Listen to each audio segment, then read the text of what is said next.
में हम बात करने वाले हैं top highest paying career options जो कि आपको मिलेंगे अगर आप एमबीए करते हो।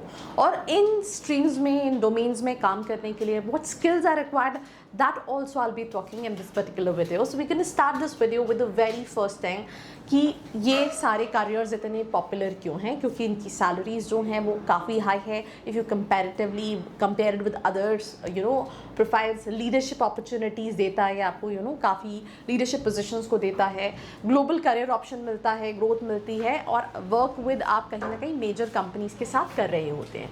अब अगर हम बात करें इन शॉर्ट, सबसे पहली चीज़ है दैट इज़ कंसल्टिंग।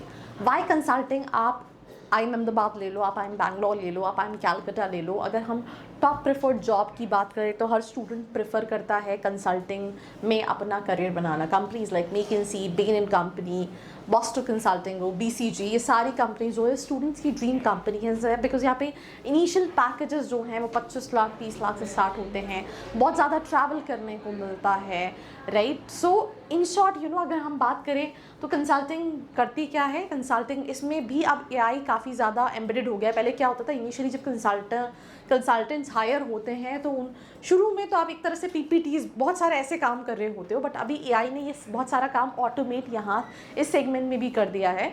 तो इसमें प्रॉब्लम सॉल्विंग स्किल रिक्वायर्ड है, क्रिटिकल थिंकिंग जो है वो आपकी आनी चाहिए। तो कंसल्टिंग क्या करता है? बिजनेसेस के प्रॉब्लम्स को सॉल्व करता है। कोई किसी भी डोमेन में हो सकता है, इसके लिए कोई पर्टिकुलर स्पेशलाइजेशन रिक्वायर्ड नहीं है। मार्केटिंग वाला भी जा सकता है, फाइनेंस वाला भी जा सकता है, ऑपरेशंस वाला भी जा सकता है।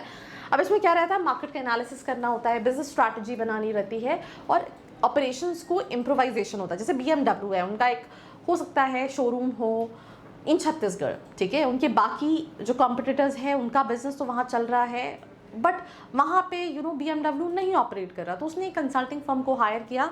वो एक पूरा स्ट्रैटेजी बना के, पूरा एनालिसिस करके उनको देगी ताकि वो अपनी ऑपरेशंस को बेहतर कर सके।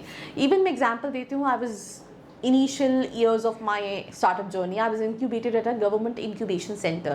तो वहाँ पे जो कंसल्टिंग फर्म थी दैट वाज डिलॉयट, जो स्टार्टअप्स को कंसल्ट कर रही होती थी, उनको फंडिंग कैसे लेना है, राइट, पिच डेक कैसे बनाना, ये सारी चीज़ों को लेके। इसी तरह से जैसे लाइक इन भोपाल नगर निगम, उसकी जो कंसल्टिंग कंपनी है दैट इज़ EY।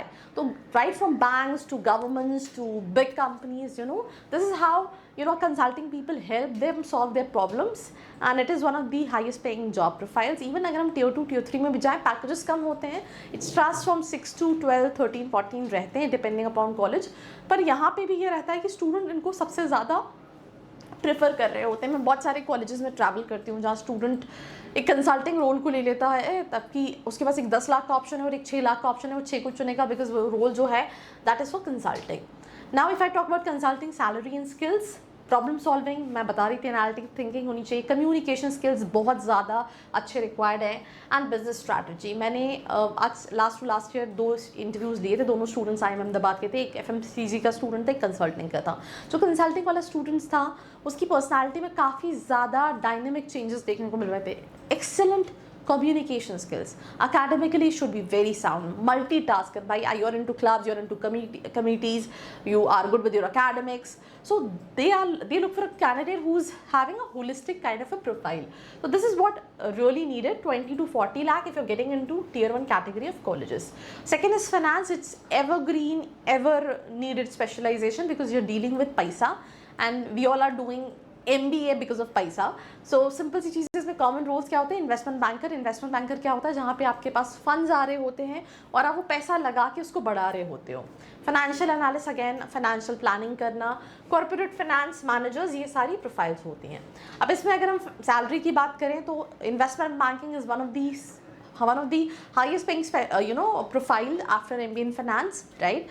and अगर आप tier 1 में हैं तो आपको डायरेक्टली इन्वेस्टमेंट बैंकिंग जैसी प्रोफाइल्स मिल सकती है, बट tier 2 tier 3 में डायरेक्टली नहीं मिलती हैं। Student enter with financial analyst, research analyst जैसी प्रोफाइल, टैक्स कंसल्टेंट जैसी प्रोफाइल, और उसके लिए भी CA CFA जैसे कोर्सेज लगते हैं। Then you can take it to investment banking level of rules. Example के तौर पर मैंने आपको 100 करोड़ रुपये दे दिया, आपको ये इन्वेस्ट करना है और मुझे पैसे देना है, तो that is kind of investment banking. 15 से 40 लाख प्लस की सैलरी है। इसमें फाइनेंशियल मॉडलिंग आनी चाहिए, एनालिटिकल स्किल्स आनी चाहिए, मार्केट नॉलेज होना चाहिए, और रिस्क असेसमेंट जो है वो आना चाहिए। Then third is product management. ये tier 2 tier 3 कॉलेजेस में प्रोफाइल आती ही नहीं है जितना मैंने देखा है। I hardly heard it from student की, ठीक है, हमारे पास प्रोडक्ट मैनेजर की प्रोफाइल थी। इसमें क्या करते हैं, इसमें मैनेजर्स बिल्ड एंड करते हैं, इम्प्रूव करते हैं डिजिटल प्रोडक्ट्स को। प्रोडक्ट स्ट्रैटेजी रिक्वायर्ड रहती है, यूज़र रिसर्च रिक्वायर्ड रहता है, वर्किंग विद टेक टीम्स होता है, 18 से 5+ लाख का पैकेज होता है। अब अगर मैं इसमें बात करें तो प्रोडक्ट मैनेजमेंट में सिंपल सी चीज़ है, क्या करना रहता है प्रोडक्ट मैनेजमेंट में। आपने एक प्रोडक्ट डिसाइड किया, उसका लॉन्च, उसकी मार्केटिंग, कंज्यूमर एनालिसिस, कैसे आपको उसको प्रमोट करना है, ये सारी चीज़ें जो हैं वो रिक्वायर्ड रहती हैं।